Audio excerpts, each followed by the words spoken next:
الله من الشيطان الرجيم. بسم الله الرحمن الرحيم. الحمد لله رب العالمين والعاقبة للمتقين والصلاة والسلام على سيد الأنبياء والمرسلين نبينا محمد وعلى آله وأصحابه أجمعين. إن الصفا والمروة من شعائر الله فمن حج البيت أو اعتمر فلا جناح عليه أن يطوف بهما ومن تطوع خيرا فإن الله شاکر علیم. صفا مروہ نشانیاں ہیں. صفا اور مروہ شعائر اللہ ہیں. طواف کرنے پر گناہ نہیں. اللہ شاکر علیم ہے. جی یہ پڑھیں گے ہم اس آیت میں. تو صفا اور مروہ آپ لوگ جانتے ہیں دو پہاڑیاں ہیں، اور یہ دو پہاڑیاں کہاں پر ہیں؟ مکہ مکرمہ میں بیت اللہ کے قریب. تو ایک پہاڑی کا نام ہے صفا اور دوسری کا نام ہے مروہ. جب آپ حج کے لیے جاتے ہیں یا عمرہ کرتے ہیں تو ان کے درمیان سعی کرنی ہوتی ہے، یعنی صفا سے مروہ تک جانا ہے، مروہ سے صفا پر واپس آنا ہے. تو اس طرح سے 7 چکر لگانا ہے. یہ عمرے کا بھی حصہ ہیں اور حج کے لیے بھی یہ کرنا ہوتا ہے. تو سعی اس کو کہتے ہیں. صفا اور مروہ کے درمیان جو چلنا ہے اس کو کیا کہتے ہیں؟ سعی. اور صفا سے شروع کرتے ہیں تو مروہ پہ جائیں گے تو 1 چکر ہو جائے گا، مروہ سے واپس صفا پر آئیں گے تو 2 ہو جائیں گے. تو ایسے آپ کے 7 چکر کہاں پر پورے ہوں گے؟ مروہ پر. تو اس کا ذکر ہے کہ یہ صفا اور مروہ کیا ہیں اصل میں. تو یہ اللہ تعالیٰ کی نشانیاں ہیں. اس آیت میں اللہ تعالیٰ نے کیا فرمایا کہ اللہ تعالیٰ کی نشانیاں ہیں، اور جو شخص بھی بیت اللہ کا حج کرتا ہے یا عمرہ کرتا ہے تو اسے چاہیے کہ ان کے درمیان طواف کرے. طواف کا مطلب کیا؟ چکر لگائے. ومن تطوع خیرا، اور جو بھی کوئی نیکی کرتا ہے تو اللہ تعالیٰ شاکر ہے، قدردان ہے. علیم کا مطلب ہے جاننے والا ہے. تو یطوف کا مطلب ہوتا ہے کہ طواف کرنا، چکر لگانا. تو اس کا مطلب یہ ہے خوب چکر لگانا. یہ اس کا مطلب ہوگا کہ صفا اور مروہ کے درمیان سعی کی جائے گی. تو صفا اور مروہ پر اصل میں جاہلیت میں اس پر بت رکھے ہوئے تھے. ابراہیم علیہ السلام کے وقت سے ہی جو مناسک حج تھے ان میں یہ بھی تھا کہ صفا اور مروہ کے درمیان سعی کی جائے.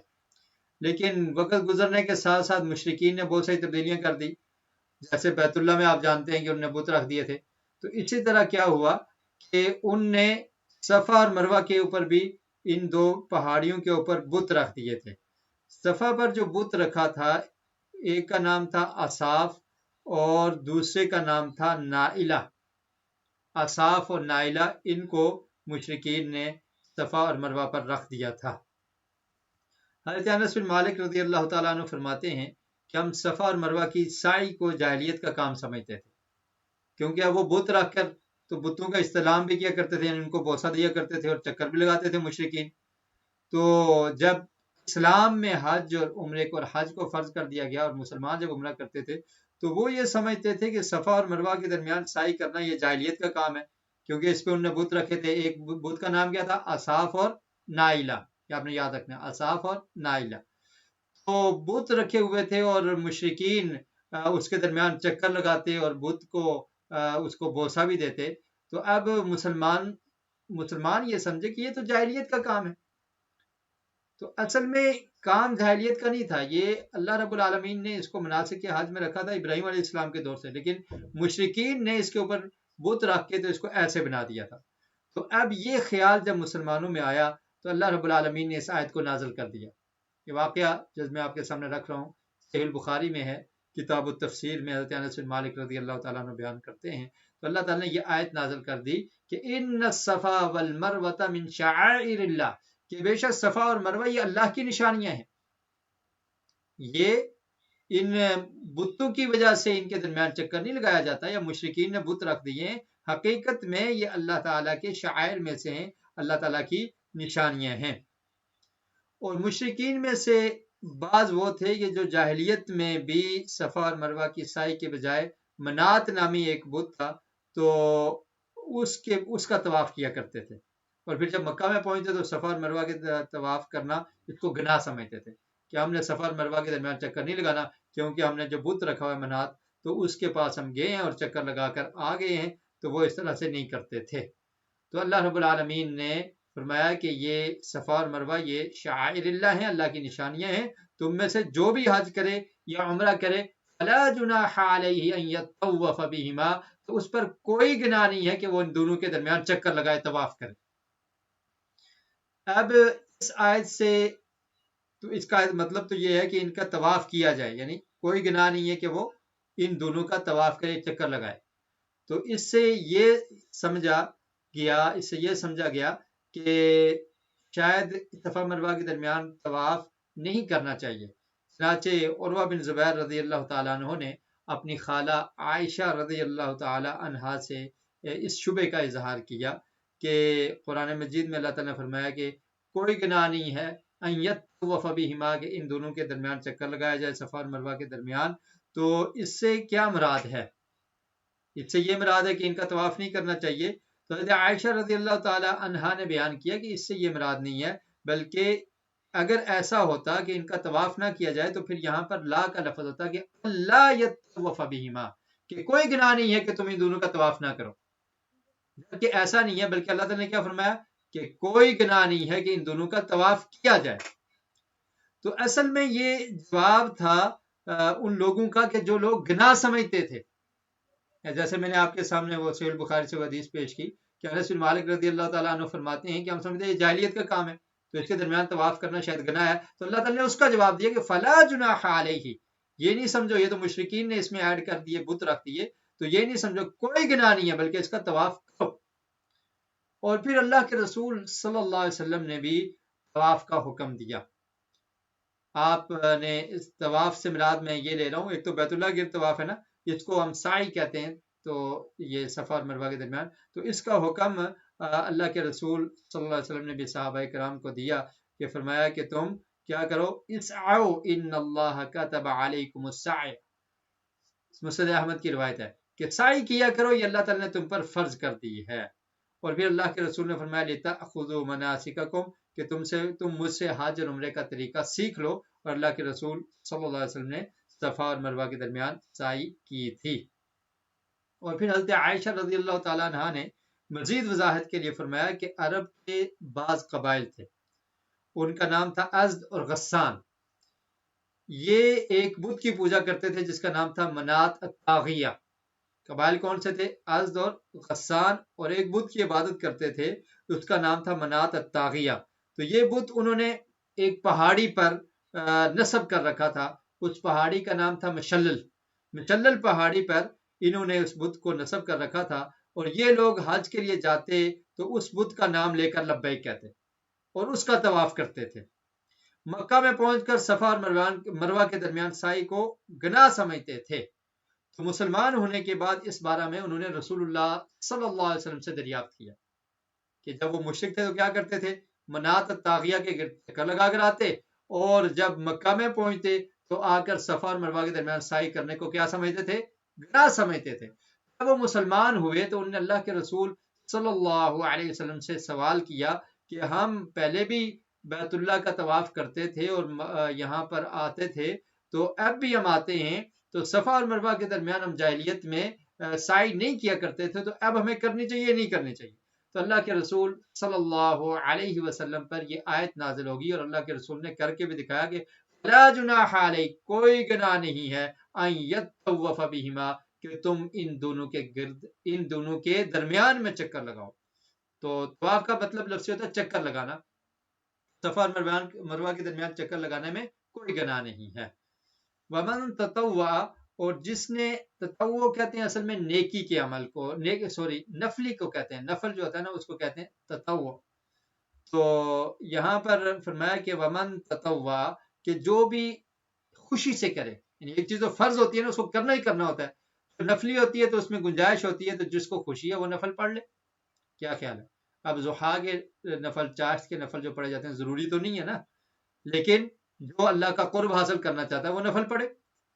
رات کی عبادت قیام اللیل یہ ضروری نہیں ہے، لیکن جس نے اللہ کا قرب حاصل کرنا ہے، اللہ کی رحمت کو سمیٹنا ہے، اپنے گناہوں کی معافی کروانی ہے، تو اسے چاہیے کہ وہ عبادت کرے. تو نفلی عبادت میں لازم نہیں ہوتی وہ. تو اسی لیے فرمایا ومن تطوع کہ جو خوشی سے، یہاں پر معنی ہم کریں گے خوشی سے، جو بھی خوشی سے خیرن کوئی بھی بھلائی کا کام کرتا ہے تو اللہ تعالیٰ اس کی قدر کرتا ہے اور جاننے والا. تو یہ اس کی مختصر سی تفصیل میں نے آپ کے سامنے پہلے بیان کر دی، اور اب ہم اس کا ترجمہ کریں گے. ترجمہ دیکھیے، ان الصفا والمروہ، صفا نام ہے پہاڑی کا، تو اس کا ترجمہ یہی ہوگا. بے شک صفا والمروہ اور مروہ من شعائر اللہ، اللہ کی نشانیوں میں سے ہے. شعائر یہ جمع ہے اور اس کی واحد کیا آتی ہے؟ شعیرتن. واحد اس کی کیا آتی ہے؟ شعیرتن. تو اس کی جمع کیا ہے؟ شعائر. تو شعیرہ کا مطلب ہوتا ہے نشانی، اور شعائر کا مطلب کیا ہوگا؟ نشانیاں. تو یہ دو ہے، صفا اور مروہ، یہ اللہ کی نشانیوں میں سے. فمن حج البیت، اور جو حج کرتا ہے، حج کا ارادہ کرتا ہے بیت اللہ کا، او اعتمر یا عمرہ کرتا ہے، فلا جناح علیہ تو کوئی گناہ نہیں اس پر، ان یطوف بہما کہ وہ طواف کرے، چکر لگائے، بہما ان دونوں کا. ان دونوں سے مراد کیا ہے؟ صفا اور مروہ کا، یعنی صفا اور مروہ کے درمیان سعی کرے، اس میں کوئی حرج نہیں ہے. ومن تطوع خیرا اور جو بھی خوشی سے کوئی بھلائی کرتا ہے، فإن اللہ شاکر تو بے شک اللہ تعالیٰ قدردان ہے، علیم جاننے والا ہے. جی اس آیت میں آپ کے لیے ایک کوشچن ہے، ابھی وہ بھیجا جائے گا تو آپ نے جواب دینا ہے. ہم کوشش کرتے ہیں نیکسٹ پیج کی طرف. جی الحمدللہ منتقل ہو گئے. إن الذين يكتمون ما أنزلنا من البينات والهدى من بعد ما بيناه للناس في الكتاب أولئك يلعنهم الله ويلعنهم اللاعنون. جی ترجمہ دیکھیے، بے شک وہ لوگ، ان الذین بے شک وہ لوگ، یکتمون چھپاتے ہیں. قتم کہتے ہیں چھپانے کو، اور اس سے لفظ کیا ہے؟ یکتمون کہ وہ چھپاتے ہیں، ما انزلنا جو ہم نے اتارا، جو ہم نے نازل کیا، من البینات واضح نشانیوں میں سے، والہدا اور ہدایت. یعنی وہ لوگ جو چھپاتے ہیں جو ہم نے نازل کیا، من البینات کھلی نشانیاں، والہدا اور ہدایت اس کو چھپاتے ہیں، من بعد اس کے، ما بیناہ للناس جو ہم نے بیان کر دیا اس کو لوگوں کے لیے، فی الکتابی کتاب میں، اولئک یہی ہیں وہ، یلعنہم اللہ لعنت کرتا اللہ تعالیٰ ان پر، یلعنہم اللہ لعنت ہو ان پر اللہ کی، ویلعنہم اللاعنون اور لعنت کرتے ہیں ان پر لعنت کرنے والے. تو یہاں پر ان لوگوں کا ذکر ہے کہ جو لوگ اس چیز کو چھپاتے ہیں جو اللہ نے نازل کی ہے. اللہ نے کیا نازل کی؟ وحی نازل کی، اور اس کو چھپانا کیا ہے؟ بہت بڑا جرم ہے، گناہ ہے. کون لوگ ایسا کیا کرتے تھے؟ یہود ایسا کیا کرتے تھے. یہود کے علماء وہ کیا کرتے تھے کہ وہ حق بات کو چھپا لیا کرتے تھے. نبی کریم صلی اللہ علیہ وسلم کے متعلق جو ان کی کتاب میں نشانیوں کا ذکر تھا تو ان کو انہیں چھپا دیا. تو وہ ایسے کیا کرتے تھے. آپ کے اس سوال کی طرف آتے ہیں، شعائر کی واحد کیا ہے؟ اس کے 3 آپشن تھے، تو آج تو درست جواب دینے والوں کی تعداد کم ہو گئی ہے، اور جن لوگوں نے غلط جواب دیا ہے ان کی تعداد زیادہ ہے. پہلا آپشن بھی غلط تھا، اور پہلا آپشن ٹھیک ہے، دوسرا اور تیسرا غلط ہے. تو شعائر اس کا ہم نے بتایا تھا کہ اس کی واحد کیا آتی ہے؟ شعیرتن. شعیرتن نشانی. تو 29%، 29% لوگوں کا جواب درست رہا. اور دوسرے پہ کلک کیا شعر. شعر بال کو کہتے ہیں، ٹھیک ہے، وہ یہ درست نہیں ہے. تو اس کو بھی 29% لوگوں نے کلک کیا. آپ حضرات کا جواب درست نہیں ہے. اور پھر شاعر، اس پہ بہت زیادہ لوگوں نے کلک کیا، 43%، تو یہ بھی درست نہیں ہے، شاعرۃ یہ درست ہے، توجہ سے سنا کریں۔ تو میں نے یہ بتایا تھا کہ شاعر اس کی واحد کیا آئے گی، شاعرۃ، تو پہلا آپشن درست تھا۔ جی اب غور کیجئے گا۔ تو اب ان لوگوں کا ذکر ہے کہ جنہوں نے وحی کو چھپایا، یعنی اللہ رب العالمین کی طرف سے جو وحی نازل ہوئی تھی تو اس کو انہوں نے چھپا دیا، ان پر اللہ تعالیٰ کی لعنت ہو۔ اور ایسے ہی جو لعنت کرنے والے ہیں اس سے مراد کیا ہے، فرشتے، جن پر اللہ کی طرف سے لعنت ہو تو فرشتے بھی اس پر لعنت کرتے ہیں، اور ایسے ہی مومنین دعا کرتے ہیں کہ اللہ کی رحمت سے یہ دور ہو جائے۔ لعنت کا اصل مطلب کیا ہوتا ہے، اس کا اصل معنی ہوتا ہے طرد، دور، دفع، ٹھیک ہے، دور دفع کرنا، یہ اس کا مطلب۔ تو اللہ کی لعنت سے مراد کیا ہے کہ ملعون شخص اپنے پاس، الملعون شخص جو ہوتا ہے وہ اپنے پاس سے اپنی رحمت سے دور کرنا، ملعون شخص کو اللہ تعالیٰ کی جو رحمت ہے اس سے اللہ تعالیٰ دور کر دیتے ہیں۔ تو یہ مطلب ہے کہ اللہ تعالیٰ کی لعنت ہے اس شخص پر۔ جی، اور دوسرے تمام لعنت کرنے والوں کی لعنت سے مراد اللہ تعالیٰ سے اسے دور کرنے کی دعا کرنا ہے۔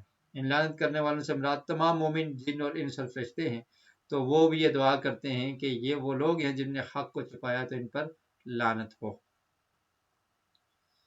اور الکتاب سے مراد کیا ہے؟ جی یہ بیک ہم نہیں جا سکتے، بہرحال ٹھیک ہے، یہ یہاں پر فی الکتابی، کتاب میں، تو کتاب سے مراد کیا ہے، تورات، تورات ہے، تو اس میں لوگوں کے لیے جو نشانیاں تھی تو یہود کے علماء نے ان کو کیا کیا، چھپا دیا۔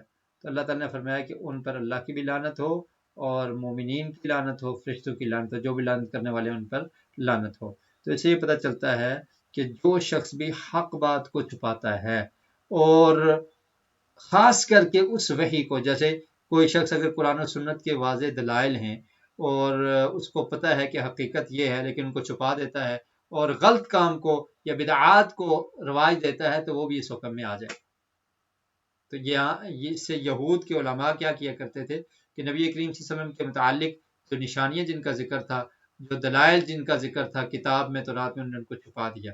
تو اللہ تعالیٰ نے کیا فرمایا، اولئک یلعنہم اللہ، یہی وہ لوگ ہیں جن پر اللہ کی لعنت ہو، ویلعنہم اللاعنون، اور ان لوگوں کی بھی لعنت ہے جو لعنت کرنے والے ہیں۔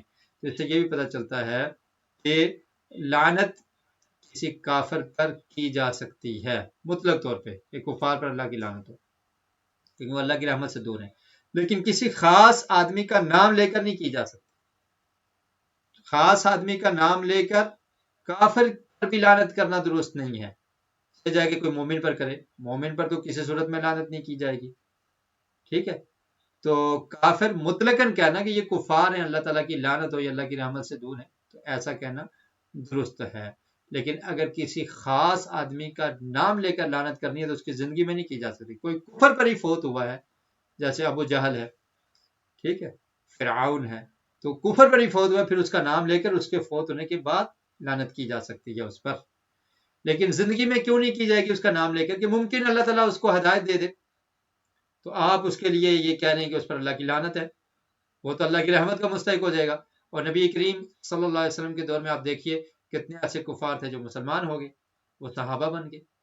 تو اس لیے نام لے کر زندگی میں کسی کافر پر بھی لعنت نہیں کی جا سکتی، اور ایسے ہی حق بات کو چھپا دینا یہ بہت بڑا جرم ہے۔ نبی کریم صلی اللہ علیہ وسلم کا ارشاد ہے، آپ نے فرمایا کہ من سئل عن علم علمہ ثم کتمہ الزم یوم القیامت بلجام من النار، کہ وہ شخص جس سے کسی چیز کے بارے میں پوچھا گیا، علم کے بارے میں پوچھا گیا اور وہ جانتا تھا اس کے بارے میں، اس کے باوجود اس نے اس کو چھپا دیا تو قیامت کے دن جہنم کی لگام اس کو ڈالے جائے گی۔ تو یہ یہود کیا کرتے تھے کہ انہوں نے ہدایت کو چھپا دیا تھا، اللہ تعالیٰ کے نازل کردہ دلائل ہدایت کو چھپا دیا، اس وجہ سے ان کو ملعون قرار دے دیا گیا۔ اور اگر کسی نے یہ جرم کر لیا ہے تو اس کی معافی ہو سکتی ہے، اور جو توبہ کر لے، معافی مانگ لے، تو اللہ تعالیٰ اس کی توبہ کو قبول کرتے ہیں۔ دیکھیے اللہ تعالیٰ نے کیا فرمایا، إِلَّا الَّذِينَ تَابُوا وَأَصْلَحُوا وَبَيَّنُوا فَأُولَئِكَ أَتُوبُ عَلَيْهِمْ وَأَنَا التَّوَّابُ الرَّحِيمُ. إِلَّا الَّذِينَ، سوائے ان لوگوں کے، یعنی ان پر لعنت اللہ کی اور مومنین جن اور انس کی بھی لعنت ہے، سوائے ان کے، مگر وہ لوگ، ان کو اللہ نے خاص کر دیا کہ سب پر نہیں. جو پلٹ گیا، صبح کا بھولا ہوا شام کو واپس آ جائے تو اس کو بھولا ہوا نہیں کہتے. رب العالمین کی رحمت بہت وسیع ہے. اگر گناہ ہو گیا، اس نے حق کو چھپایا تھا، اب اس پر اپنی غلطی سے معافی مانگتا ہے تو اللہ تعالیٰ اس کو معاف کر دیں گے. الا الذین، سوائے ان لوگوں کے، تابو، جنہوں نے توبہ کی، واصلحوا، اور اصلاح کر لی، اپنے آپ کو ٹھیک کر لیا، وبینوا، اور انہوں نے بیان کر دیا. اب انہوں نے بیان کر دیا کہ ہم نے یہ بات چھپائی تھی اور اب ہم نے اللہ سے معافی مانگ لی ہے، حق یہ ہے، اس کو قبول کر لو، وضاحت کریں وہ، تو پھر کیا ہوگا، اولئک اتوب علیہم، تو یہی ہیں وہ، اتوب، توبہ قبول کرتا ہوں میں ان پر، اتوب، میں توبہ قبول کرتا ہوں، علیہم، ان پر، یعنی اللہ تعالیٰ کہتے ہیں کہ ایسے لوگوں کی پھر میں توبہ قبول کر لیتا ہوں، میں معاف کرتا ہوں انہیں. وَأَنَا التَّوَّابُ الرَّحِيمُ، اور میں بہت معاف کرنے والا اور نہایت رحم کرنے والا ہوں. جی، تو اپنی سابقہ کوتاہیوں سے تائب ہونا اور ندامت کے ساتھ پھر حق اور سچ کو قبول کر لینا، توبہ کرنا، تو یہ لوگ پھر اللہ کی لعنت سے بچ جاتے ہیں. جیسے آپ دیکھیے عبداللہ بن سلام رضی اللہ تعالیٰ عنہ، صہیب رضی اللہ تعالیٰ عنہ، یہ لوگ اہل کتاب میں سے تھے. ان نے توبہ کر کے آیات کو قبول کر لیا اور نبی کریم صلی اللہ علیہ وسلم پر ایمان لے آئے، تو یہ اس لعنت کے مستحق نہیں ہوئے. اللہ تعالیٰ نے ان کی توبہ کو قبول کر لیا اور یہ رضی اللہ عنہ بن گئے. تو توبہ کرنے اور اصلاح کرنے کے بعد اللہ تعالیٰ توبہ کو قبول کر لیتے ہیں.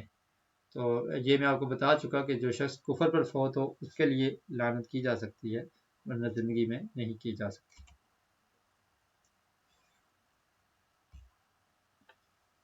ان الذين كفروا وماتوا وهم كفار اولئك عليهم لعنة الله والملائكة والناس اجمعين خالدين فيها لا يخفف عنهم العذاب ولا هم ينظرون وإلهكم إله واحد لا إله إلا هو الرحمن الرحيم. کافروں پر لعنت، کفر میں ہی مر جانے والوں پر اللہ، فرشتوں اور تمام لوگوں کی لعنت اور ہمیشگی کا عذاب ہے. ٹھیک ہے، اور آخری آیت میں توحید کا بیان ہے جو اس پیج پر آپ دیکھ رہے ہیں. ترجمہ دیکھیے، ان الذین کفروا، بے شک وہ لوگ جنہوں نے کفر کیا، وماتوا، اور مر گئے، یعنی کفر کی حالت میں ہی ان کو موت آ گئی، وہم کفار، اور وہ کافر تھے، اولئک، یہی ہیں وہ، علیہم، ان پر، لعنت اللہ، اللہ کی لعنت ہے، والملائکۃ، اور فرشتوں کی لعنت ہے، والناس اجمعین، اور تمام لوگوں کی لعنت. یوں اللہ کی رحمت سے دور ہو گئے، کفر کی حالت میں وہ فوت ہو گئے ہیں. تو اللہ کی لعنت، فرشتوں کی لعنت، ملک اس کی جمع کیا ہے، ملائکہ، والناس اجمعین، اور تمام لوگوں کی. خالدین فیہا، ہمیشہ رہیں گے اس میں، یعنی جہنم میں ہمیشہ رہیں گے. جہنم میں ہمیشہ رہنے والے کون ہیں، کافر. لا یخفف عنہم العذاب، نہیں کم کیا جائے گا، تخفیف کہتے ہیں، تخفیف کم کرنا، لا یخفف، نہیں کم کیا جائے گا، عنہم العذاب، ان سے عذاب کم نہیں ہو، ولا هم ينظرون، اور نہ ہی وہ مہلت دیے جائیں گے. وَإِلَٰهُكُمْ، اور تمہارا الہ، معبود، الہ واحد، ایک ہی معبود ہے، واحد کہتے ہیں ایک کو، الہ واحد، ایک ہی معبود ہے، لا الہ، نہیں ہے کوئی معبود، الا ہوا، مگر وہی، الرحمن الرحیم، جو بہت رحم کرنے والا مہربان ہے. الرحمن، بہت رحم کرنے والا، الرحیم، نہایت مہربان ہے. تو جو لوگ کفر کی حالت میں فوت ہو گئے ان پر اللہ کی لعنت ہے، فرشتوں کی لعنت ہے اور تمام لوگوں کی لعنت ہے، وہ اللہ کی رحمت سے دور ہو۔ خالدین فیہا، تو کافر لوگ کیا ہیں، ہمیشہ جہنم میں رہیں گے۔ لا یخفف عنہم العذاب، ان سے عذاب میں کمی نہیں ہوگی، ولا ہم ینظرون، اور نہ ہی ان کو کوئی مہلت ملے گی۔ لیکن جو مسلمان ہیں وہ ہمیشہ جہنم میں نہیں رہیں گے۔ جو شخص کلمہ توحید پر قائم ہے، شرک نہیں کرتا، اللہ کے ساتھ کسی کو شریک نہیں کرتا، تو وہ اپنے گناہوں کی سزا پانے کے بعد آخر کار جنت میں داخل ہوگا۔ اس کے گناہ زیادہ ہوں گے تو گناہوں کی سزا زیادہ ہوگی، اللہ معاف کرے ہم سب کو۔ اور اگر گناہ نہیں ہوں گے تو پھر وہ جنت کا مستحق ہو جائے گا۔ اللہ تعالیٰ ہمیں بغیر حساب کے جنت میں جگہ نصیب فرمائے۔ تو اگر حساب والا معاملہ آیا تو پھر انسان ناکام ہو جاتا ہے، اللہ تعالیٰ معاف فرمائے۔ تو مسلمان جو ہے نا، کلمہ پڑھنے والے، توحید کو ماننے والے، وہ آخر کار گناہوں کی سزا پانے کے بعد کتنا بھی گناہ گار مسلمان ہے تو وہ جنت میں جائے گا۔ لیکن جو کافر ہیں وہ خالدین فیہا، ہمیشہ اس میں رہیں گے، ان کو عذاب بھی ہوگا اور اس میں کوئی ان کو مہلت بھی نہیں ملے گی۔ اب یہ بیان کرنے کے بعد اللہ تعالیٰ نے اپنے معبود ہونے کا بیان کیا، یہود کی اس حرکت کو بیان کیا، ان کے علماء کی، کہ وہ کیسے حق کو چھپاتے تھے اور چھپانے پر وعید فرمائی۔ اور اب اس آیت میں بیان فرمایا کہ سب سے پہلے جس چیز کا اظہار ضروری ہے وہ مسئلہ کون سا ہے، وہ توحید ہے۔ سب سے پہلے جس چیز کا آپ نے اظہار کرنا ہے وہ کون سا ہے، توحید ہے۔ اسی لیے توحید کو بیان کر دیا، وَإِلَٰهُكُمْ، اور تمہارا الہ، معبود، عبادت کے لائق جس کی عبادت کی جاتی ہے وہ ایک ہی الہ ہے۔ اور عبادت کی اقسام آپ کو پتہ ہے نا، التحیات میں آپ پڑھتے ہیں التحیات للہ والصلوات والطیبات، کہ میری مالی عبادات، میری جانی عبادات، میری بدنی عبادات، التحیات للہ میری قولی عبادات، والصلوات میں آتا ہے بدنی عبادات، اور طیبات میں آتا ہے مالی عبادات، کس کے لیے ہیں، سب اللہ کے لیے۔ تو اب اگر مالی عبادت آپ نے مال خرچ کرنا ہے تو اللہ کے راستے میں خرچ کرنا ہے، اس میں کسی کو شریک نہیں کرنا۔ اگر ریاکاری آ گئی تو شریک ہو جائے گا، یہ شرک اصغر ہے۔ اور ایسے ہی اگر آپ نے بکرا لے کر کسی قبر کے اوپر قربان کر دیا تو یہ آپ نے اللہ کے لیے کیا یا بزرگ کے لیے کیا ہے، کیا خیال ہے؟ تو اگر اللہ کے لیے کیا تو پھر وہاں پر جانے کی ضرورت بھی نہ تھی۔ تو یہ مالی عبادت میں ہے نا، یہ بھی عبادت کی اقسام ہے۔ تو معبود وہی ہے، اور تمام عبادات جتنی بھی عبادات کی اقسام ہیں وہ کس کے لیے خاص ہیں، اللہ کے لیے خاص ہیں۔ ایسے ہی دعا کرنا عبادت ہے یا نہیں، قولی عبادت ہے نا، ذکر کرنا یہ بھی عبادت ہے۔ اور بعض لوگ کیا کرتے ہیں، وہ اللہ کا ذکر کرنے کے بجائے کہتے ہیں ہمارے تصور میں فلاں شیخ صاحب ہیں، ہم ان کا تذکرہ کرتے رہتے ہیں ذہن میں۔ یہ قولی عبادت کے خلاف ہو گیا۔ ایسے ہی زبان سے جو آپ مانگتے ہیں، دعا کرتے ہیں، یہ بھی عبادت ہے، قولی عبادت بھی ہے۔ اور دعا کو اللہ کے رسول صلی اللہ علیہ وسلم نے مخ العبادہ، اور ایک روایت یہ اصل العبادہ، هو العبادہ کے الفاظ ہے کہ وہی عبادت ہے، دعا عبادت ہے۔ اگر آپ مانگتے کسی اور سے ہیں تو پھر کیا کیا آپ نے، اللہ کے ساتھ کسی کو شریک کر دیا۔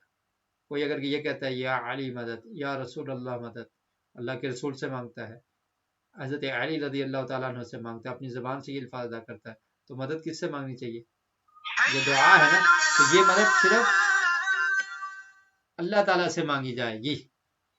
تو اس لیے عبادت کی تمام اقسام کس کے لیے خاص ہیں، صرف اللہ کے لیے خاص ہے، کہ محشر میں خدا خود کہہ دے کہ بندہ دو عالم سے خفا میرے لیے ہے۔ یہ توحید چاہیے اللہ تعالیٰ۔ لا الہ، نہیں ہے کوئی معبود، الا ہوا، مگر وہی، الرحمن الرحیم، جو بہت مہربان اور نہایت رحم کرتا ہے۔ ان فی خلق السماوات والارض واختلاف اللیل والنہار والفلک التي تجری فی البحر بما ينفع الناس وما أنزل الله من السماء من ماء فأحيا به الأرض بعد موتها وبث فيها من كل دابة وتصريف الرياح والسحاب المسخر بين السماء والأرض بین السماء والارض لآیات لقوم یعقلون. جی پتہ نہیں پیچھے کوئی سوال تھا ان آیات میں یا نہیں، اگر سوال ہے تو وہ آپ بھیج دیں اور ہم ترجمہ کرتے ہیں. اللہ کی نشانیوں کا ذکر ہے اس آیت میں. اب اللہ رب العالمین کی توحید کے بعد کہ وہ اکیلا ہی الہ اور معبود ہے، اس کے ثبوت کے لیے اللہ تعالیٰ نے کچھ نشانیاں ذکر کی کہ دیکھو آسمانوں اور زمین کا خالق کون ہے. رات اور دن میں یہ تبدیلی آتی ہے. ابھی رات ہے، ہمارے ہاں رات ہے، شاید آپ کے یہاں بھی نہ ہو، تو کبھی دن ہوتا ہے تو یہ چینج کون کرتا ہے؟ اور اس کے علاوہ سمندر میں جو کشتیاں چلتی ہیں تو یہ کس کے حکم سے چلتی ہیں؟ اس میں لوگوں کا فائدہ ہے. اور پھر آسمان سے بارش اترتی ہے، اس کو نازل کرنے والا کون ہے؟ جس سے زمین سرسبز ہو جاتی ہے اور زمین سے پھر فصلیں اگتی ہیں جو تمہاری خوراک بنتی ہیں. اور اس کے بعد زمین میں تم دیکھو کتنے چلنے والے، کتنے چوپائے اللہ نے بنائے ہوئے. تو یہ سب کچھ کرنے والا کوئی تو ہے. وتصریف الریاح، ہواؤں کا چلنا، مشرق سے مغرب کی طرف، شمال سے جنوب کی طرف ہوائیں چلتی ہیں، ان کو چلانے والا کون ہے؟ والسحاب المسخر بین السماء والارض، اور دیکھو آسمانوں اور زمین کے درمیان جو بادل ہے اس کا خالق کون ہے؟ اور یہ تمام کی تمام چیزیں نشانیاں ہیں عقل مند لوگوں کے لیے کہ وہ اپنے خالق اور مالک کو پہچان کے صرف اسی کی عبادت کریں. اور یہ آیات نبی کریم صلی اللہ علیہ وسلم جب تہجد کے لیے جاگتے تو اس وقت پڑھا کرتے تھے، ان فی خلق السماوات والارض واختلاف اللیل والنہار. جی ترجمہ دیکھ لیں. ان بے شک، فی خلق السماوات آسمانوں کی تخلیق میں، آسمانوں کے بنانے میں، والارض اور زمین کی تخلیق میں، واختلاف اللیل، اختلاف کا مطلب ہوتا ہے بدلنا، چینج ہونا، واختلاف اللیل اور رات کا تبدیل ہونا، والنہاری اور دن کا، النہار کہتے ہیں دن کو، والفلک التی اور کشتیاں، وہ کشتیاں، التی جو تجری چلتی ہیں فی البحر سمندر میں. اس میں بحری جہاز آگے، بحری بیڑے آگے، سمندر میں چلنے والی تمام کشتیاں وغیرہ اس میں شامل. بما ينفع الناس، جو فائدہ دیتی ہیں لوگوں کو، اس پہ لوگوں کا سامان منتقل ہوتا ہے، لوگ سواری بھی کرتے ہیں، ایک جگہ سے دوسری جگہ پر جاتے ہیں، تو اس میں فائدہ. وما انزل اللہ من السماء، اور جو نازل کیا اللہ تعالیٰ نے آسمان سے، من ماء، پانی میں سے، فاحیا به الارض، اور زندہ کر دیا اس کے ذریعے اس نے زمین کو، بعد موتها، اس کے مردہ ہو جانے کے بعد، یعنی زمین بوسیدہ ہو چکی ہے، آسمان سے بارش اترتی ہے تو اس سے وہ کیا ہوتی ہے؟ سرسبز ہو جاتی ہے. اس کو اللہ تعالیٰ نے کیا کہا؟ زندگی، زندہ کر دیا اللہ تعالیٰ نے زمین کو اس کے مر جانے کو. وبث فیہا، اور پھیلا دیا اس میں زمین میں، من کل دابۃ، ہر قسم کے چوپائے کو. دابہ کہتے ہیں زمین پر چلنے والی چیز کو. تو ہر قسم کے جو زمین پر چلنے والے چوپائے ہیں تو ان کو اللہ تعالیٰ نے پھیلا دیا ہے. دابہ جانور کو بھی کہتے ہیں. وتصریف الریاح، تصریف کا مطلب ہوتا ہے بدلنا اور چلنا. الریاح ہواؤں کا، ریح واحد اور اس کی جمع کیا؟ ریاح. والسحاب، سحاب کس کو کہتے ہیں؟ بادل کو. والسحاب المسخر بین، سے مسخر کہتے ہیں تابع کر دیا، مسخر کر دیا، اور بادلوں کو تابع کر دیا، بین السماء والارض، آسمانوں اور زمین کے درمیان، آسمان اور زمین کے درمیان. لآیات لقوم یعقلون، البتہ یہ نشانیاں ہیں، لقوم یعقلون، عقل رکھنے والوں کے لیے. یعقلون جو عقل رکھتے ہیں، جو سمجھتے ہیں، ان کے لیے یہ بہت نشانیاں ہیں. تو سوال آپ سے کیا گیا تھا، جاہلیت میں مشرکین نے صفا اور مروہ پر کون سے بت رکھے تھے؟ جی جواب کیا ہے؟ جواب ہے آصاف اور نائلہ، یہ بت تھے جو ان نے صفا اور مروہ پر رکھے تھے. جی یہ جواب درست ہے. ٹائم شاید ختم نہیں ہوا تھا یا ہو گیا؟ بہرحال میں نے آپ کو بتا دیا یہ درست جواب ہے، اور 89% لوگوں نے صحیح جواب دیا ہے. جزاکم اللہ خیرہ. کچھ لوگوں نے لات اور منات کہا ہے لیکن یہ درست نہیں ہے. تو صحیح جواب کیا ہے کہ اصاف اور نائلہ، یہ مشرکین نے ان کو صفا مروا پر رکھ دیا تھا۔ تو اللہ رب العالمین نے توحید کو بیان کیا، وَإِلَٰهُكُمْ إِلَٰهٌ وَاحِدٌ لَا إِلَٰهَ إِلَّا هُوَ الرَّحْمَٰنُ الرَّحِيمُ، اور پھر اس کے بعد اس کی نشانیوں کو بھی بیان کر دیا۔ اللہ تعالیٰ نے اپنی کچھ نشانیوں کو بیان کر دیا۔ وہ نشانیاں کیا ہیں؟ اس میں یہ کہا کہ آسمانوں اور زمین کی تخلیق کو دیکھو، اور رات اور دن کی چینجنگ اس کو دیکھو، سمندر میں کشتیوں اور بحری بیڑوں کا چلنا جس سے لوگوں کو فائدہ ہوتا ہے، آسمان سے بارش کا نازل ہونا، بادل ہواؤں کا چلنا، یہ تمام کے تمام یہ ثبوت ہیں، نشانیاں ہیں کہ ان کو بنانے والا کوئی ہے، اور وہ کون ہے؟ وہ ایک ہی اللہ ہے، اور یہ تمام کی تمام چیزیں اس کے تابع ہیں، تو ہمیں صرف اسی ہی کی عبادت کرنی چاہیے۔ اس کے بعد اگلی آیت میں اللہ تعالیٰ نے کچھ ایسے لوگوں کا ذکر کیا ہے کہ جو اللہ کی عبادت کے ساتھ کسی اور کو شریک کرتے ہیں۔ اب ہم وہ پڑھیں گے، اور اس آیت میں بھی شاید ایک مختصر صاحب کے لیے سوال ہے جس کو بھی ہم پڑھ چکے ہیں، وہ بھی ابھی شیئر کیا جائے گا۔ جی، وَمِنَ النَّاسِ مَن يَتَّخِذُ مِن دُونِ اللَّهِ أَندَادًا يُحِبُّونَهُمْ كَحُبِّ اللَّهِ وَالَّذِينَ آمَنُوا أَشَدُّ حُبًّا لِلَّهِ وَلَوْ يَرَى الَّذِينَ ظَلَمُوا إِذْ يَرَوْنَ الْعَذَابَ أَنَّ الْقُوَّةَ لِلَّهِ جَمِيعًا وَأَنَّ اللَّهَ شَدِيدُ الْعَذَابِ۔ وَمِنَ النَّاسِ، اور لوگوں میں سے، ناس کہتے ہیں لوگ، وَمِنَ النَّاس کا مطلب کیا ہوگا؟ اور لوگوں میں سے، مَن یتخذ، جو بناتے ہیں، من دون اللہ، اللہ کے علاوہ، اندادن، شرکا، شریک، یحبونہم، وہ محبت کرتے ہیں ان سے، کحب اللہ، اللہ کی محبت کی طرح، ولو یر الذین، اور اگر وہ دیکھ لیں، یرا کا مطلب ہے دیکھنا، ولو اور اگر، یر الذین دیکھ لیں وہ لوگ، ظلموا جنہوں نے ظلم کیا ہے، اذ یرون العذاب جب وہ دیکھیں گے عذاب کو، ان القوۃ للہ جمیعا کہ بے شک قوت، طاقت، للہ اللہ ہی کے لیے ہے، جمیعا سب کے سب، وان اللہ شدید العذاب اور بے شک اللہ تعالیٰ سخت عذاب دینے والا ہے۔ تو لوگوں میں سے کچھ ایسے ہیں کہ جنہوں نے اللہ کے ساتھ اوروں کو شریک بنا رکھا ہے۔ جی، آپ کے سوال کی طرف آتے ہیں۔ پچھلی آیت میں آپ نے پڑھا تھا، جو اس سے پہلے ہم نے آیت پڑھی ہے، اس میں ایک لفظ تھا وَالسَّحَابِ، اور السحاب اس کا مطلب کیا ہے؟ 3 آپشن ہے، بارش، بادل، ہوا، اور 71% لوگوں کا جواب درست ہے۔ والسحاب کا مطلب کیا ہے؟ بادل، والسحاب اس کا مطلب کیا ہے؟ بادل، اور ریح کا مطلب ہوا ہوتا ہے، وتصریف الریاح، اور اس کی جمع ہے ریاح، ہوائیں۔ تو سحاب کا درست جو جواب تھا، مطلب تھا، وہ کیا تھا؟ بادل۔ جزاکم اللہ خیرہ، بہت شکریہ، آپ لوگ اس میں پارٹیسپیٹ کرتے ہیں اور جواب دیتے ہیں۔ اللہ تعالیٰ آپ کے علم و عمل میں برکت نصیب فرمائے۔ تو بس تھوڑا سا وقت ہم اور پڑھیں گے۔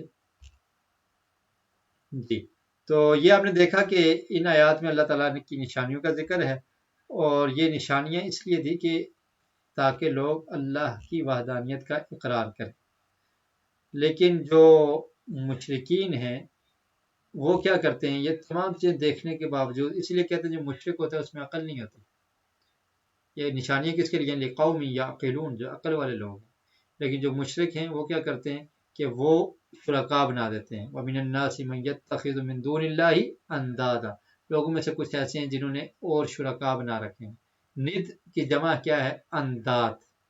ند کہتے ہیں شریک کو، اور انداد اس کی جمع ہے شرکا، یعنی انہوں نے شریک بنائے ہوئے ہیں کہ یہ بھی اللہ کے ساتھ شریک ہے، یہ بھی شریک ہے، یہ بھی شریک ہے، کوئی اولاد دینے والا ہے، کوئی بارش اتارنے والا ہے، کوئی فلاں کام کرنے والا ہے، کسی کا فلاں کام ہے، تو انہوں نے اللہ کے ساتھ اوروں کو شریک بنا دیا۔ اور پھر ان کی حالت کیا ہے؟ یحبونہم، وہ ان سے محبت کرتے ہیں۔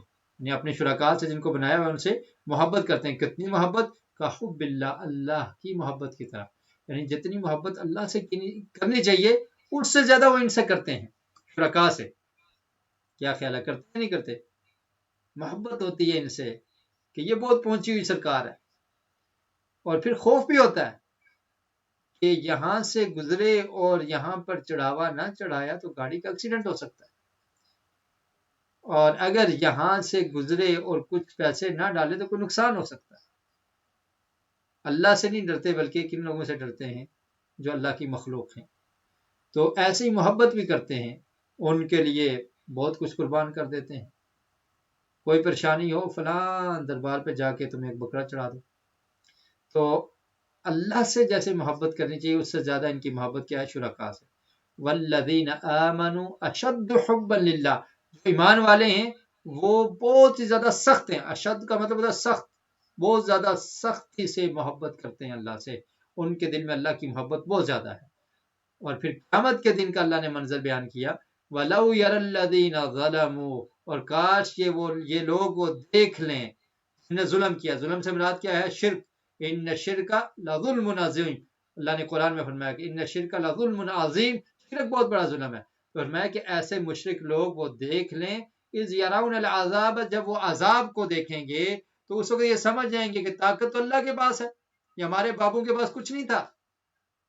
یہ کچھ نہیں کرنے والے جن کو ہم نے بنایا کہ بہت کرنے والے ہیں، یہ کشتی پار لگانے والا ہے، یہ روزی دینے والا ہے، یہ بچے دینے والا ہے، یہ فلاں دینے والا ہے، یہاں سے فلاں ملتا ہے، یہاں سے فلاں ملتا ہے. تو یہ قیامت کے دن جب عذاب کو دیکھیں گے تو کہیں گے یہ تو عذاب سے بھی نہیں بچا سکتی ہمیں. اگر ان کے پاس کوئی طاقت قوت ہوتی تو عذاب سے تو بچاتے. ان القوت للہ جمیعا، تمام کی تمام طاقت اور قوت صرف اللہ کے لیے ہے. آپ ذرا تصور کریں، غور و فکر کریں کہ وہ اللہ تعالیٰ جس نے آپ کو پیدا کیا اور کس طرح سے آپ دنیا میں آئے، تو کیا وہ اللہ تعالیٰ حفاظت نہیں کر سکتا؟ کیا وہ اللہ تعالیٰ رزق نہیں دے سکتا؟ کیا وہ مشکلات کو دور نہیں کر سکتا؟ سب کچھ کرنے والا وہی ہے، وہ بہت قوی ہے. اور ان القوت للہ جمیعا، سب طاقت اللہ کے لیے ہے. وان اللہ شدید العذاب، اور پھر اللہ تعالیٰ سخت ترین عذاب دینے والا ہے. اللہ کا عذاب بھی بہت سخت ہے، تو مشرکین کے لیے سخت عذاب. تو محبت اللہ سے کرنی چاہیے. سب سے زیادہ مومن کے دل میں کس کی محبت ہونی چاہیے؟ اللہ کی محبت. ذرا سوچئے، کیا ہمارے دل میں سب سے زیادہ محبت اللہ کی ہے؟ ایک طرف ہمارے گھر والے کچھ کہتے ہیں، دوسری طرف اللہ کا حکم ہوگا تو کس کو مانیں گے؟ اللہ کی بات کو مانا جائے گا. تب ثابت ہوگا کہ ہم اللہ سے محبت کرنے والے ہیں. ایک طرف اپنی برادری کا حکم ہے، اپنے چاہنے والوں کا حکم ہے، دوسری طرف اللہ کا حکم ہے تو اللہ کے حکم کو مانا جائے. جس سے آپ محبت کرتے ہیں ایک طرف وہ آپ کو اللہ کی نافرمانی کا حکم دیتا ہے تو آپ نے اس کو نہیں ماننا. تب ثابت ہوگا کہ آپ اللہ سے زیادہ محبت کرنے والے ہیں. تو اللہ کی محبت مومن کے دل میں سب سے زیادہ ہوتی ہے. مشرکین کی محبت غیر اللہ کے لیے ہے، اور جو موحدین ہیں، توحید کو ماننے والے، ان کی محبت کس کے لیے ہے؟ اللہ کے لیے ہے. اور ظالمین کے لیے بہت بڑا عذاب ہے اور بڑا سخت عذاب ہے. اور پھر اللہ تعالیٰ نے اگلی آیت میں مشرکین کی حالت کو بیان کیا ہے کہ قیامت کے دن جب یہ عذاب کو دیکھیں گے اور پھر ان کی حالت کیا ہوگی کہ جن کی یہ پیروی کرتے تھے، جن کو اپنا پیشوا مانتے تھے، جن کو بڑا مانتے تھے، وہ برات کا اظہار کر دیں گے. جن کو اپنا لیڈر سمجھتے وہ کیا کہیں گے؟ ہم نہیں کچھ کر سکتے آج اور ہمارا کوئی اختیار نہیں ہے. وہ برات کا اظہار کر دیں گے. اور انشاءاللہ ہم یہی 2 آیات پڑھ کے سبق کو ختم کریں گے. ترجمہ سنیے پہلے. اذ تبرأ الذین اتبعوا من الذین اتبعوا ورأوا العذاب وتقطعت بهم الاسباب وقال الذين اتبعوا لو أن لنا كرة فنتبرأ منهم كما تبرؤوا منا كذلك يريهم الله أعمالهم حسرات عليهم وما هم بخارجين من النار. اذ جب تبرأ الذین برات کا اظہار کریں گے، جب بیزار ہو جائیں گے وہ لوگ، نتبعو جن کی پیروی کی گی.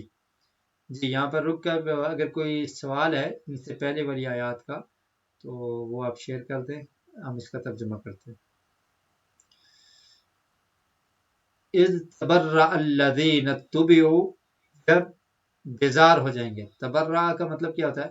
بیزار ہونا، بیزار ہو جائیں گے، برات کا اظہار کریں گے. الذین، وہ لوگ، نتبعوا، جن کی پیروی کی گئی، یعنی جن کے پیچھے پیچھے چلا گیا، جن کی پیروی کی گئی، وہ کیا کریں گے؟ برات کا اظہار کر دیں گے. کب؟ جب. جب سے مراد کیا ہے؟ قیامت کا. من الذین، ان لوگوں سے، نتبعوا، جنہوں نے ان کی پیروی کی. یہ دونوں لفظوں میں آپ نے فرق دیکھنا ہے. اذ تبرأ الذین اتبعوا، جن کی پیروی کی گئی، ٹھیک ہے. من الذین، ان لوگوں سے، نتبعوا، جنہوں نے پیروی کی. تو وہ جب ان سے برات کا اظہار کریں گے، جن کی پیروی کی جاتی ہے وہ کون ہیں؟ لیڈر ہیں، پیر ہیں، بڑے لوگ ہیں، ائمہ ہیں جن کی پیروی کرتے ہیں. کچھ ہدایت کی طرف بلانے والے ائمہ ہوتے ہیں، اور کچھ کیا ہوتے ہیں؟ گمراہی کی طرف بلانے والے لیڈر بھی ہوتے ہیں نا. امام کا اصل مطلب کیا ہوتا ہے؟ پیشوا ہوتا ہے. تو جن کی پیروی کی گئی، من الذین اتبعوا، ان لوگوں سے جن نے ان کی پیروی کی، تو وہ برات کا اظہار کریں گے. ورأوا العذاب، اور وہ دیکھ لیں گے عذاب کو. وتقطعت بہم الاسباب، اور کٹ جائیں گے، بہم، ان سے، الاسباب، وسائل، کوئی وسیلہ کام نہیں آئے گا، سب کچھ ختم ہو جائے گا. وقال الذین اتبعوا، اور کہیں گے وہ لوگ، نتبعوا، جنہوں نے پیروی کی، لو، کاش، ان لنا کرتن، بے شک ہوتا ہمارے لیے، کرتن، دوبارہ لوٹنا، کرتن، دوبارہ لوٹنا. فنتبرأ منہم، تو ہم برات کا اظہار کرتے، منہم، ان سے، کما تبرؤ، جیسے انہوں نے برات کا اظہار کیا، منا، ہم سے. ایک دفعہ پھر موقع مل جائے تو پھر کیا ہوگا؟ ہم بھی ان سے برات کا اظہار کریں گے. کذالک، اسی طرح، یریہم اللہ، دکھائے گا ان کو اللہ تعالیٰ، اعمالہم، ان کے اعمال، حسرات علیہم، وہ حسرت ہوگی ان پر، یعنی ان کے اعمال حسرات، حسرتیں ہوں گی، علیہم، ان پر. وما ہم بخارجین من النار، اور نہیں ہے وہ نکلنے والے، من النار، آگ سے. تو برے لیڈر کیا کریں گے؟ برات کا اظہار کر دیں گے کہ قیامت کے دن جب وہ عذاب کو دیکھیں گے تو وہ کہیں گے کہ ہم نے تو نہیں کہا تھا ہماری پیروی کرو، ہمارے پیچھے چلو. کس نے تمہیں کہا تھا ہماری تقلید کرنی، آندھی تقلید؟ جب تمہارے پاس واضح نشانیاں آ گئی تھی، تم نے اس کو قبول کرنا تھا نا. تو وہ برات کا اظہار کر دیں گے، ہم نے نہیں کہا تھا.